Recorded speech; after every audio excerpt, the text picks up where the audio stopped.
Universe நேயர்களுக்கு எனது அன்பான வணக்கத்தை தெரிவித்துக் கொள்கிறேன் தோழர்களே. தேமுதிகவிலிருந்து ஒரு எம்பி உருவாகிவிட்டார். அதுவும் ராஜ்யசபா எம்பி. திமுக தயவில் தேமுதிகவுக்கு ஒரு எம்பி. அது கடந்த முறை எடப்பாடி பழனிசாமி அவர்கள் ஏமாற்றிய அந்த சம்பவத்தை நினைவு கூர்ந்து 20 ஆண்டுகள், அதாவது குறிப்பாக சொல்ல போனால் 21 ஆண்டுகளுக்கு பிறகு ராஜ்யசபாவுக்குள், அதாவது நாடாளுமன்றத்திற்குள் அவர்கள் நுழைந்திருக்கிறார்கள். அவங்க என்ன செய்ய போறாங்க, என்ன நடந்திருக்கு, பின்னணி என்ன, இது ரொம்ப புதுசா இருக்கு. அது ரொம்ப புதுசா இருக்கு. அது சம்பந்தமா தான் இந்த காணொலியில நான் ஒரு பதிவு செய்ய போகிறேன் தோழர்களே. அது ரொம்ப முக்கியமான ஒரு காணொலி. டெல்லி லாபி என்பது மிக முக்கியமானது.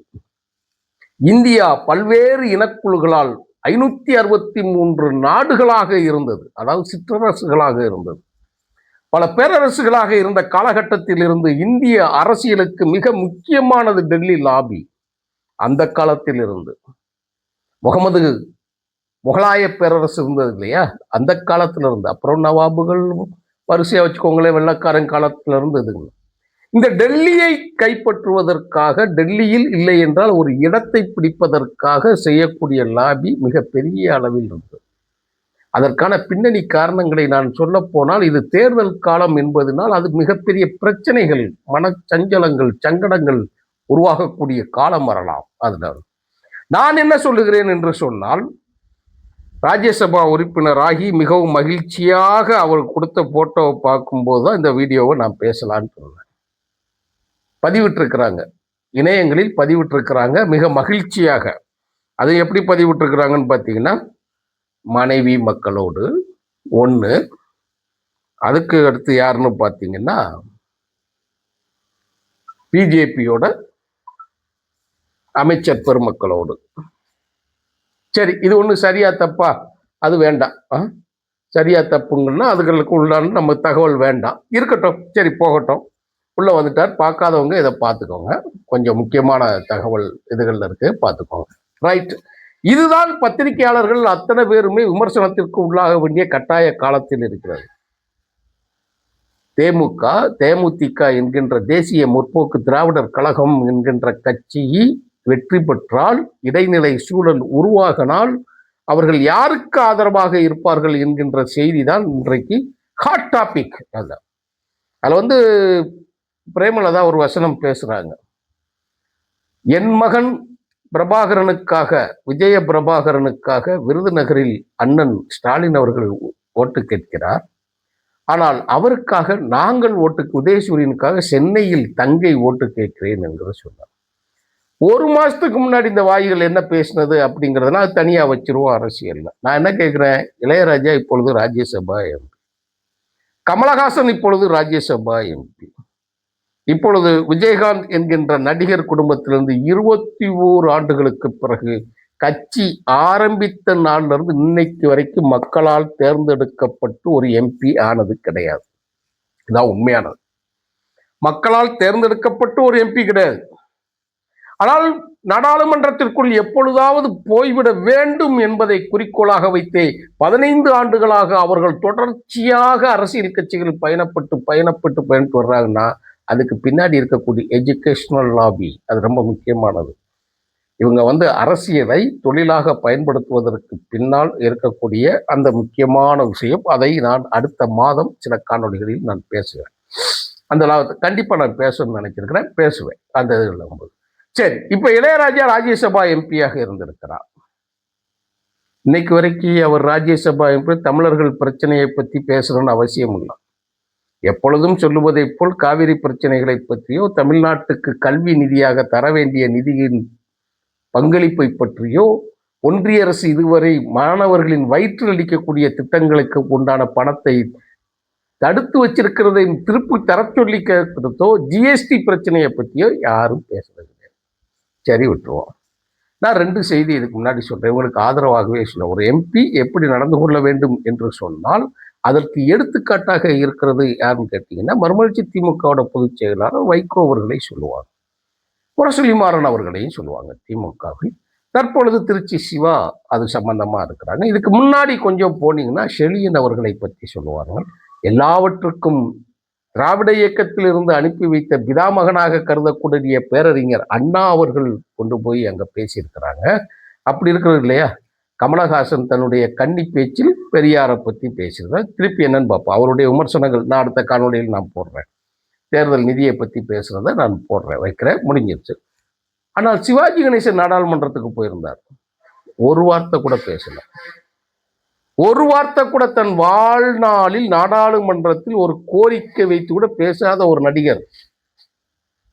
அந்த நடிகரை மிஞ்சிய ஒரு சூழல் இருக்கக்கூடியது பாட்டாளி மக்கள் கட்சியின் டாக்டர் ராமதாஸ் அவர்களுடைய மகன் அன்புமணி ராமதாஸ். வாய்கிலிய பேசுறாருல, வாய்கிலிய போறார் இல்லையா? நாடாளுமன்றத்தில் தமிழர்களுக்காக ஒரு விவசாயத்தில் கொடூரமாக நசுக்கப்பட்ட விவசாயிகளை டிராக்டர் ஏற்றி கொள்ளக்கூடிய ஒரு சூழல்கள் உருவாகிற பொழுது, அப்பொழுதெல்லாம் இந்தியாவே கொந்தளித்து உலகளவில் பேசுபொருளாக இருக்கிற போது கூட இந்த ராமதாஸ் அவர்கள் டெல்லியில் போய் கூட்டணி தர்மத்திற்கு எங்களுக்கு வேற வழி இல்லை, ஓட்டு போட்டு வந்தோம்னு சொன்னவங்க தான் அவங்க. அப்போ பாவிகள் லிஸ்ட்ல வைக்க முடியுமா? அப்படித்தானே வைக்க வேண்டிய கட்டாய சூழலும் ஆகி போயிடுச்சு. நடந்ததுங்க அது, இல்லைன்னு நம்ம சொல்ல முடியாது.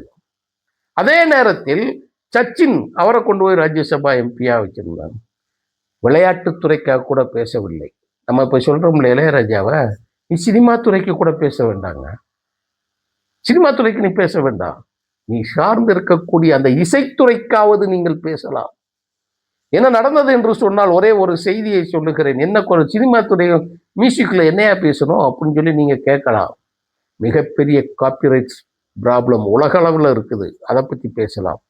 இந்திய அளவில் இருக்கக்கூடிய இசையமைப்பாளர்களுக்கு இல்லை என்றால் அதை தொழிலாக கொண்டவர்களுக்கு மட்டும் நினைக்காதீங்க. என்டர்டைன்மெண்டா இருக்கக்கூடியவர்களுக்கு, ஆர்வலர்களுக்கு, வெளிநாட்டில் இருந்து இசை கருவிகளை உள்ளே கொண்டு வருவதற்கு இருக்கக்கூடிய கெடுபிடிகளும் சட்டத்திட்டங்களையும் நீக்குவதற்கு கோரிக்கை வைக்கலாம். எளிதாக நடக்கும். இளையராஜா சொன்னால் அடுத்த நிமிஷம் நடக்கும். இன்னைக்கு வரைக்கும் எதுவும் கிடையாது.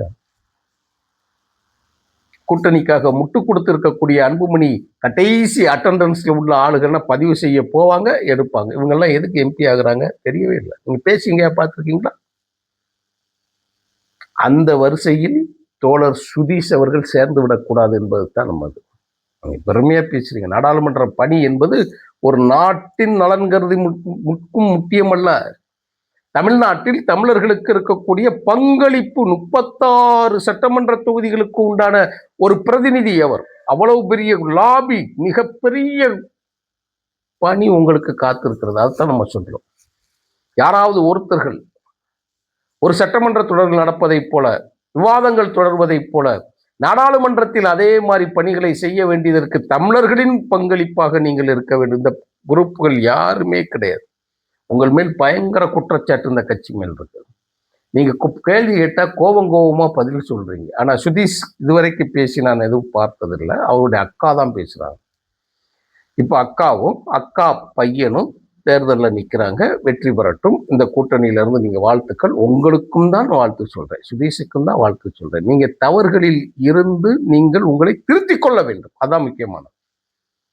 இவர்களை பார்த்து இவர்களெல்லாம் மக்கள் என்ன செய்து விட்டார்கள், இவர்கள் எந்த பக்கம் இருந்து விட்டார்கள் அப்படிங்கிற நிலைமையில இருந்துட்டு நீங்க போய் முடிஞ்சிடக்கூடாது. அதைத்தான் நான் உங்களுக்கு குறையாக இந்த இடத்துல சொல்றது.